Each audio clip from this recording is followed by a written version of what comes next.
শুধু দর্শক বন্ধু, আপনারা দেখছেন একে নিউজ বাংলা। আর এই মুহূর্তে উপস্থিত রয়েছি ভাঙড় কাইজার আহমেদের বাসভবনে। আপনারা ইতিমধ্যেই দেখেছেন মিডিয়া এবং সোশ্যাল মিডিয়ার মাধ্যমে যে কাইজার আহমেদ সাহেব, যিনি তৃণমূল কংগ্রেসের জন্মলগ্ন থেকে তৃণমূল কংগ্রেস করে এসেছেন, তিনি কিন্তু প্যান্নাসের আশঙ্কা প্রকাশ করছেন। এই মর্মে তিনি কিন্তু ভাঙড় থানায় অভিযোগ করেছেন। আর প্যান্নাসের আশঙ্কা করছেন কাদের দিক থেকে? তৃণমূলের পক্ষ থেকেই তার প্রাণনাশের আশঙ্কা প্রকাশ করছেন। তিনি বর্তমানে নির্দেশে, কলকাতা হাইকোর্টের নির্দেশে কিন্তু তিনি বাড়িতে রয়েছেন। তিনি কতটা আশঙ্কায় রয়েছেন, কাদের বিরুদ্ধে তার অভিযোগ, শুনে নেব। আমার কাছে কাল ফোন আসে। ও এর আগের 2 মাস আগে যেসব সুপারি কিলার নিয়ে এসেছিল আমাকে খুন করার জন্য, ও যারা জীবনতলাতেই ছিল এবং ওদের সাথে কোনো কারণে মনোমালিন্য হওয়াতে ওরা ফিরে যায়। এবং গত 2 দিন আগে ফেরা ওখান থেকেই ঘাটালের দাসপুর গ্রাম থেকে ওখান থেকে 3 জন শার্প শুটার ও নিয়ে আসে 1 কোটি টাকার বিনিময়ে। এবং তারা আমাকে সব পুরনো যারা যে টিমটা এসেছিল তাদের মধ্যে থেকে একজন আমাকে জানায় এবং সেই রেকর্ডিংগুলো আমি আপনাদেরকে রেকর্ডিং দিয়েছি। ওই বেসিসে আমি থানায় এটা করেছি, কমপ্লেন করেছি, এটাকে ইনভেস্টিগেট করা হোক। যেন এ তো মস্ত বড় খুনি। এর আগে মানিক পাইককে খুন করেছে, রাজ্জাক সর্দারকে খুন করেছে, রাজ্জাক খাঁকে করেছে, আরও অনেক খুনের নথি ওর আছে। ও বিভিন্ন রকম কায়দায় বেরিয়ে যায় প্রমাণের অভাবে। তো অনেক সুকৌশলে খুন মার্ডারগুলো করে থাকে। সেই কারণে আমি পুলিশকে জানিয়ে রেখেছি আগাম। চরম শত্রু না হলে তাকে কেউ পৃথিবী থেকে সরিয়ে দেওয়া বা তাকে মার্ডার করার চক্রান্ত করে না।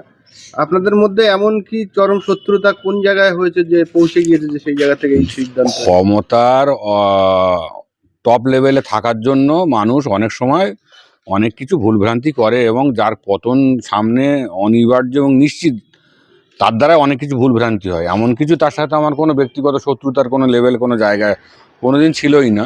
ওই তো ও বানিয়ে নিয়েছে ইচ্ছা করে। কিছু মানে শয়তানের পাশে শয়তানরাই থাকে, কিছু শয়তানের কুচক্রে আর কি ওর মাথায় কিছু ভুলভাল জিনিস বুঝিয়ে ওকে দিয়ে কিছু ভুলভাল কাজ আমার বিরুদ্ধে করিয়ে নিয়েছে, যেখান থেকে এখন ও আর বেরোতে পারছে না। তো এই অবস্থায় আপনি কতটা আতঙ্কে রয়েছেন? পুরোটাই আতঙ্কে রয়েছে, যার কারণে পুলিশকে জানিয়েছি। তো পুলিশকে জানিয়েছি এবং ব্যবস্থা নেওয়ার জন্য বলেছি, ইনভেস্টিগেট করতে বলেছি।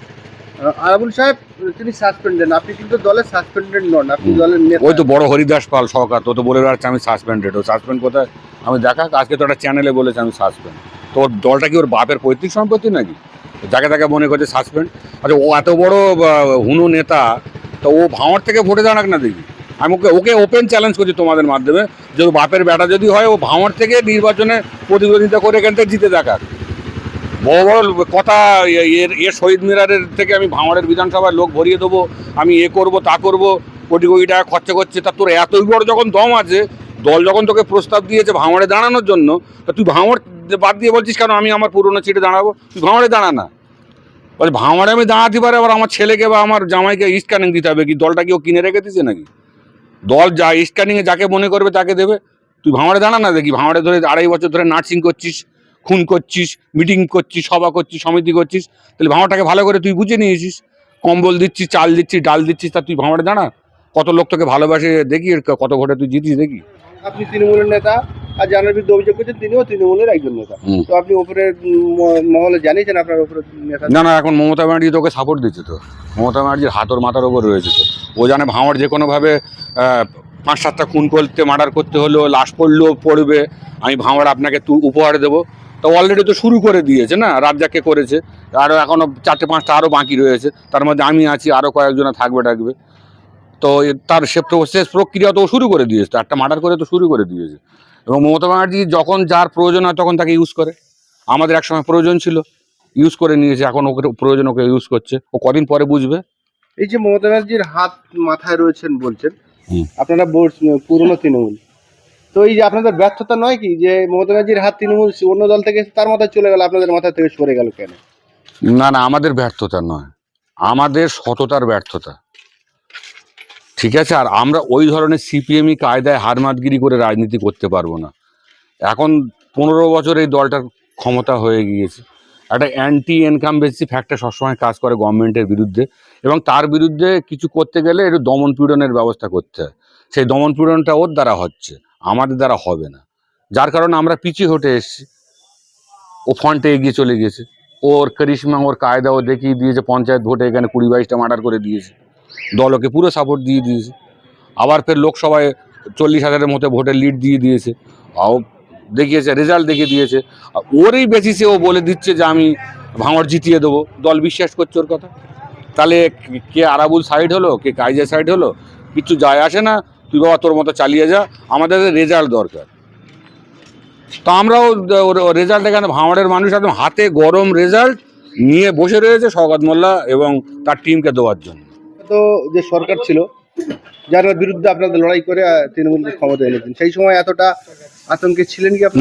না একদমই না। সিপিএম এর বিরুদ্ধে আমরা লড়াই করি সব ঠিক আছে, কিন্তু তারা ভয় ভূত নানান কিছু দেখেছে। আমি বাড়ি ছাড়াও হয়েছি, কিন্তু তাদের মধ্যেও একটা হলেও কিছু একটা কনফিডেন্স ছিল যে না এত দূর এত লেভেল অব্দি যাবে বলে মনে হয় না।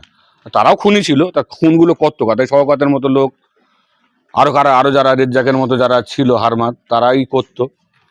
বা সময়ের সাথে ভেবেছি হয়তো বয়সের সাথে সময়ের সাথে শুধরে যাবে, যার কারণে 2011 দলে এসছে, আমাদেরকে সুপারিশ করতে বলেছিল, আমরাও করেছিলাম। এখন দেখেছি মস্ত বড় ভুল করেছি। আপনি বলছেন সুপারিশ করেছেন, তো হুজুরও সুপারিশ হ্যাঁ, সেই সময় আমরা করেছিলাম। সেই সময় আমরা করতে, যাতে ওখানে দলটা তৃণমূল কংগ্রেস এস্টাবলিশড হয়, ওখানে দলের সেইভাবে সংগঠন নেই, ও যদি একটা এসে যদি ঠিকঠাক করতে পারে আরও দল শক্তিশালী হবে, এইসব নানান কিছু ভেবে করেছিলাম। হ্যাঁ, পুলিশকে জানিয়েছি, পুলিশ ইনভেস্টিগেট করছে এবং পুলিশের কাছে খবরগুলোও আছে। মানে এটা কলকাতা পুলিশ, তো খুব সহজে এরা ছাড়বে বলে মনে হয় না। সামনে নির্বাচন, যে কোনো দিন ইলেকশন কমিশন নির্বাচন ঘোষণা করে দিতে পারে, এই সব পঞ্চায়েতে ভাঙড় রক্তাক্ত হয়েছে, কতটা আতঙ্কে রয়েছে ভাঙড়ের মানুষগুলো আপনারা? না, ও ভাঙড়ের মানুষের ও আতঙ্কগ্রস্ত করার চেষ্টা করছে, কিন্তু ওর মতো মানে শয়তানের কাছে ভাঙড়ের মানুষ মাথা নত করবে না। ভাঙড়ের যিনি বর্তমানে অবজারভার আছেন পীরজাদা তোহা সিদ্দিকী, তিনি বলছেন যদি ওনাকে অবজারভার রেখে ভাঙড়ে ভোট করায়, ভাঙড়ে যদি খুন খারাপি হয় তার জন্য দায়ী কিন্তু মমতা ব্যানার্জি, অভিষেক বন্দ্যোপাধ্যায়। ঠিকই বলেছে, আমি পুরো একমত। এবং এখানে যদি কেউ ওর সমর্থনে ভোট দেয় বা কিছু করে, তাহলে তো মনে করবো যে তারা অ্যাডভান্স তাকে আগে থেকে কবর খুঁড়ে রেখে যেতে হবে। মানে ইলেকশনের পরে ভালো কিছু হলে তারকে কবরে ওইটি সবার আগে ঢোকাবে, কেন ওকে আমরা খুব ভালোভাবে চিনে নিয়েছি। ও কিরকম নিমক হারাম, কত বড় গাদ্দার বেঈমান, যে ওর উপকার করেছে ও তাকে সবচেয়ে বেশি ক্ষতি করেছে। এই সরকার তোয়া সিদ্দিকী উপকার করেছে, ওকে সবচেয়ে বেশি গালিগালাজ করেছে। আমি উপকার করেছি, আমি তো অন ক্যামেরা ওপেন আপনাদের সামনে বলছি, ওকে আমি এক গাদা উপকার করে রেখে দিয়েছি, তার বিনিময়ে ওর থেকে আমি 4 আনা পয়সা নিইনি। তাহলে ও আমায় ক্ষতি করেছে, তাহলে ও যে উপকার করেছে ও তার সবচেয়ে বেশি ক্ষতি করেছে। তা ও মানুষ যদি ওকে ভোট দেবে, তা মনে করতে হবে যে তাহলে কবর খুঁড়ে রেখে দিয়ে ওর ভোট যেন ওকে ভোটটা দেয়। সামনে ভোট আসছে, কি চিন্তা ভাবনা রয়েছে এই আতঙ্কের মধ্যে থেকে? কি করবেন আপনারা? আমরা কিছু করবো না, আমরা কোনো রকম কোনো অ্যান্টিবায়োটিক অ্যাক্টিভিটিসও করবো না, কোনো কিছুই করবো না। নিজের ভোটটা দিয়ে চুপচাপ থেকে যাবো। সময় আছে, সময় কথা বলবো। এটা কি পাঁচালি বলে নাম উঠেছিল, ওই দিকেই কেটে দিয়ে এসছে। তার মানে দলকে কতটা ও মানে নিজের কন্ট্রোলে নিয়ে যে ভাবতে হবে, সেখান থেকে আমার দলের প্রতি আস্থা উঠে গেছে যে তৃণমূল পার্টিটা সে আগেকার মতো নীতি আদর্শ নেই। আর মমতা ব্যানার্জি, যাকে আমরা দিদি বলে সম্মান করতাম, উনি আর সেই জায়গায় দলকে আর রাখেননি। মানে এর মতো হারমাদের মতো লোকেরা, শওকতের মতো লোকেরা মানে গ্রামে গ্রামে এলাকায় এলাকায় দলটাকে কুক্ষিগত করে নিয়েছে। এখানে আর ভালো লোকের কোনো স্থান নেই, শিক্ষিত লোকের কোনো স্থান নেই। দেখছি না কেন ভুয়ো সার্টিফিকেট দিয়ে আলিয়াতে গিয়ে হয়ে গেল, কোর্ট মেম্বার হয়ে গেল, তারপর আমি সোচ্চার হলাম, চ্যালেঞ্জ করলাম বলে ও একদিনও ভয়েও আলিয়া ইউনিভার্সিটিতে যায়নি। শওকত ও বাপের বেটা হবে, তো একদিন আলিয়া ইউনিভার্সিটি যাক না, ও ক্যাম্পাসে যাক না যাক, ওকে জুতো পেটা করবে। তো আপনারা যে অভিযোগগুলো মিডিয়া বা নিজেদের ক্ষোভগুলো ঘনিষ্ঠ মহলে বলছেন, আপনাদের সাথে মমতা ব্যানার্জি, আরাবুলদার সাথে আপনাদের সাথে যথেষ্ট ভালো সম্পর্ক। এখানে এখন স্বার্থের ব্যাপার চলে এসছে। এখানে স্বার্থ, টাকা আর পাওয়ার ফেলো করি মাকোতেল, যে কাজ আমরা করতে পারবো না, খুনি করতে পারবো না, এসব আমাদের দ্বারা হবে না। ও যাকে দিয়ে মমতা ব্যানার্জি ভালো মনে হচ্ছে তাকে দিয়ে করাক, কোনো আপত্তি নেই, কিন্তু রেজাল্ট ভালো হবে না, এর পরিণাম ভালো হবে না।